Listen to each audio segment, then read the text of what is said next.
Hello everyone, I have a word for you. And listen, you do not need a lot of weaponry to fight your enemy. For you to defeat your adversary, you just need a little. But you need to know what exactly that you need. You need to be aware of who your adversary is. You need to know who your adversary is. What are his weak points? That's what you need to watch out for. Because we are in battle. We are like soldiers. We are soldiers of Jesus. And as soldiers who are going to war, we need to be equipped. Our weapons are not like the weapons of the world. Because the scripture itself says, "For the weapons of our warfare are not carnal, but they are mighty through God to the pulling down of strongholds." So our weapons are not designed by the world. If you try to use the weapons of this world, you will be defeated in war. Remember, our war is spiritual. You need to be aware of this, because if you use the weapons of this world, they are too heavy for you. They will drag you down. Some of you may not even know how to operate them. Now, I'm reminded of a story of David and Goliath. Now, I do believe that many of you have come across this story. Whether you were as a kid or in your churches, you have heard this story being said out many times. But I want to remind you that there reached a time when Israel was being intimidated by the Philistines. Now, you know, Goliath was a champion of Gath. This man had won battles. This man was undefeated. So he called upon Israel to bring a warrior amongst them who can fight him.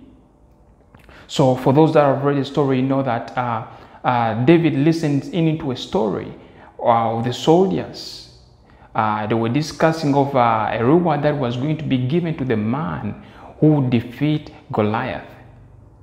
So news comes to, by that time the king of Israel was the name of King Saul. So news comes to King Saul that David is willing and ready to face Goliath. Then, of course, King Saul questioned David, because King Saul was worried. When he looked at the outside, the outlook of David, David looked like a young man. He looked as though he was unskilled in battle. But David trusted the Lord. In fact, he went on ahead to say that he has fought lions, he has killed lions, he has killed bears. He is a shepherd. So the King Saul decided to use David, and he gave him his clothes. You know, as kings, when they go to war, they wear clothes, they wear an armor, they wear a helmet, they are given swords. But all the dressings, the outlook, the clothes that they had given David, they were too heavy for him. He could not move. They were dragging him down.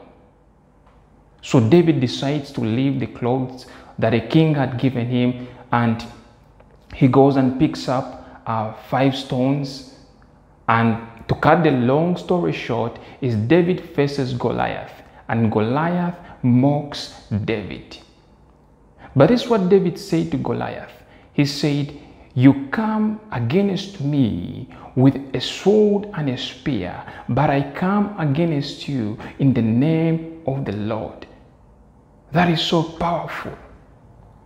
After David had said those words, he picked up one stone and threw it at Goliath. Then Goliath was hit. He was down. He was no more. David then went ahead and cut off Goliath's head using a sword. And victory was given to the Israelites.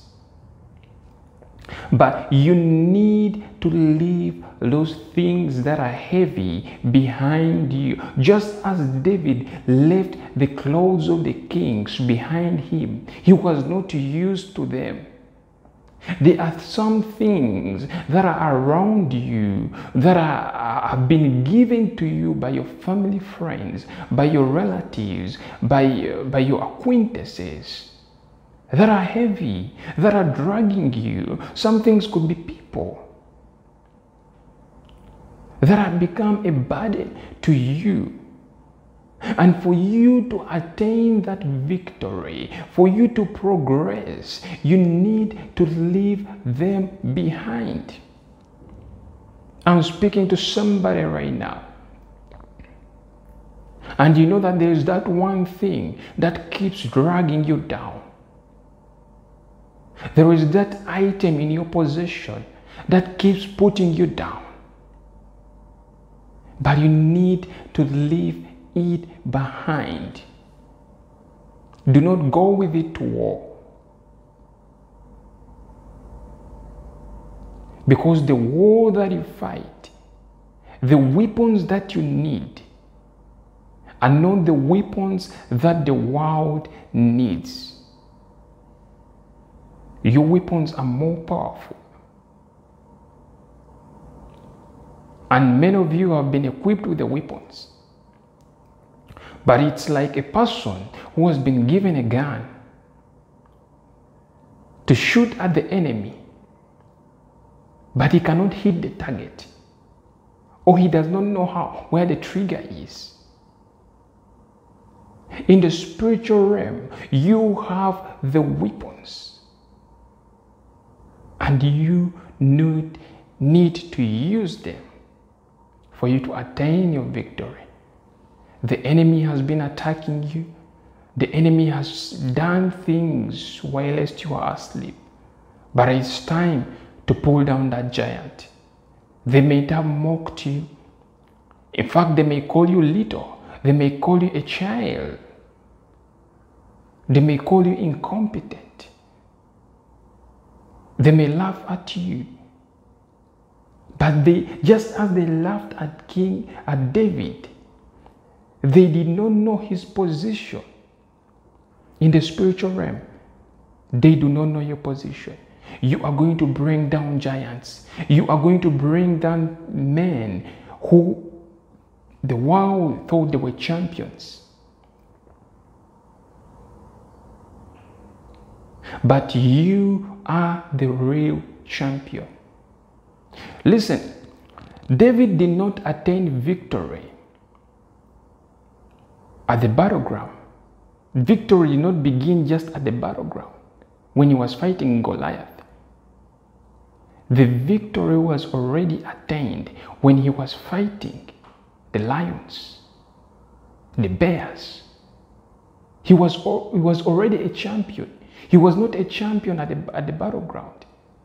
He was just recognized as a champion, as a victor. It was made known to the world that he was a victor. You are going to be victorious. You are going to slay giants in your life. But again, you need to use the weapons.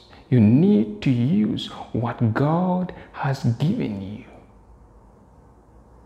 I hope this word has been a blessing to you. I hope it has edified you. And I hope it has encouraged many of you.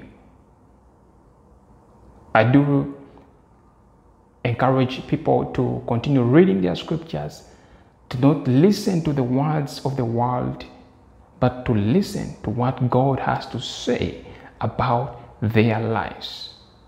Until next time, be blessed.